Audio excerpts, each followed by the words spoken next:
ఎక్కువ లెంత్ ఉందంటే 7 ఇచ్చేసి 3 కూడా ఇవ్వచ్చు. అట్లా చాలా తక్కువ కేసెస్. ఇక్కడ ఏమి ఇస్తారంటే properties of eigen values. Properties of eigen values.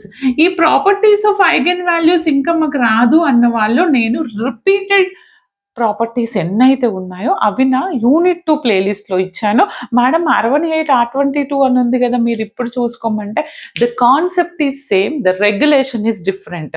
కొంచెం అటు ఇటు షఫ్లింగ్ చేసినాం, అందులో యాడ్ చేశాను అంతే. ఓకే, మీకు చాలా యూస్ఫుల్ బేటా.